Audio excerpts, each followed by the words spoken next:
Good morning students. आज हम करेंगे structure of endoplasmic reticulum and lysosome. तो बच्चों, एंडोप्लाज्मिक रेटिकुलम का ये स्ट्रक्चर है, ये भी आपने ड्रॉ करना है जैसे बाकी के स्ट्रक्चर्स किए हैं। तो ये जो एंडोप्लाज्मिक रेटिकुलम्स होते हैं ये गोल्गी अपरेटस के साथ कनेक्शन में होते हैं, ठीक है। क्योंकि एंडोप्लाज्मिक रेटिकुलम में राइबोसोम्स, इनके ऊपर ये जो आपको डॉट डॉट से स्ट्रक्चर दिख रहे हैं ये राइबोसोम्स हैं, और राइबोसोम्स हेल्प करते हैं प्रोटीन सिंथेसिस में, ठीक है। तो फिर एंडोप्लाज्मिक रेटिकुलम में जो राइबोसोम्स की हेल्प से जो प्रोटीन्स बनती हैं वो प्रोटीन्स फिर गोल्गी बॉडीज़ में ट्रांसफ़र होती हैं, फिर वहाँ पे उनकी सॉर्टिंग होती है, वहाँ पे प्रोसेसिंग होती है और फिर डिस्ट्रीब्यूशन हो जाती है, ठीक है। तो ये जो एंडोप्लाज्मिक रेटिकुलम है ये इनका स्ट्रक्चर है, ये रफ एंडोप्लाज्मिक रेटिकुलम का स्ट्रक्चर है। Rough endoplasmic actually endoplasmic reticulum दो टाइप के होते हैं, स्मूथ एंड रफ, ठीक है। स्मूथ एंडोप्लाज्मिक रेटिकुलम ये जो आपको नीचे दिख रहे हैं स्मूथ एंडोप्लाज्मिक रेटिकुलम है। स्मूथ एंडोप्लाज्मिक रेटिकुलम के सरफेस के ऊपर राइबोसोम्स नहीं होते हैं, लेकिन रफ एंडोप्लाज्मिक रेटिकुलम के सरफेस के ऊपर राइबोसोम्स होते हैं और इसलिए हम इनको रफ एंडोप्लाज्मिक रेटिकुलम बोलते हैं। ये जो आपको फ्लैटन स्ट्रक्चर दिख रहे हैं इनको हम सिस्टर्ने बोलते हैं।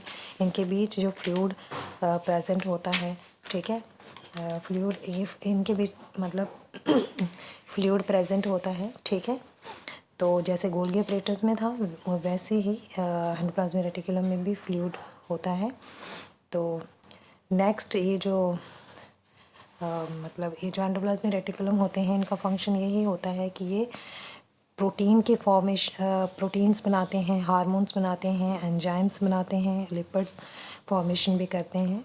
तो ये सारे जो हैं ये फंक्शंस हैं एंडोप्लाज्मिक रेटिकुलम के। तो ये एक सिंपल सा स्ट्रक्चर है जो कि आपने ड्रॉ करना है और साथ में इसको आपने मेमोराइज भी करना है, खुद बिना देखे भी आपको बनाना आना चाहिए। नेक्स्ट आ जाइए लाइसोसोम की तरफ। ये लाइसोसोम का स्ट्रक्चर है, ठीक है। लाइसोसोम को हम सुसाइड बैग्स भी कहते हैं क्योंकि इन एबनॉर्मल कंडीशंस, ठीक है, कि जब हमारी बॉडी में जब हमारी बॉडी में एनर्जी की कमी हो जाती है, मतलब जहाँ फिर हमें फूड प्रॉपर नहीं मिलता है, तो उस वजह से एटीपी जनरेट नहीं होती है, ऑक्सीजन एनर्जी नहीं मिलती है। तो इस केस में क्या होता है कि ये जो लाइसोसोम होता है ये अपने जिस सेल में ये प्रेजेंट होता है उसी सेल के जो बाकी के सेल ऑर्गेनल्स हैं उनको डाइजेस्ट करना शुरू कर देता है और फिर इससे क्या होता है, एनर्जी प्रोड्यूस होती है। लेकिन जब सेल ही डाइजेस्ट हो जाएगा तो इससे वीकनेस आ जाएगी, सेल पूरा ख़राब हो जाता है तो वीकनेस भी आ जाती है, लेकिन ये थोड़ी देर के लिए बॉडी को एनर्जी प्रोवाइड करने में हेल्प करते हैं, ठीक है। और इनमें जो डाइजेस्टिव एंजाइम होते हैं उनका नाम है लाइसोजाइम, ठीक है।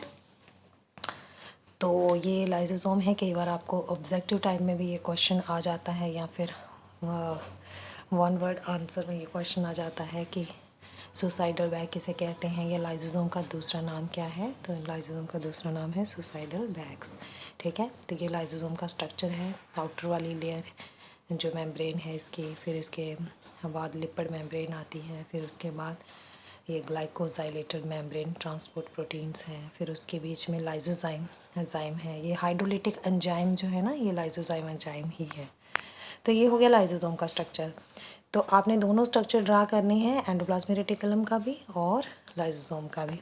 तो इसी के साथ ही आपका सेल का जो चैप्टर है इसमें जो मेन आपके क्वेश्चंस थे वो कंप्लीट हो जाते हैं। इसके बाद हम करेंगे जो आपके टेक्स्ट बुक के क्वेश्चन आंसर्स हैं, ठीक है। Thank you so much.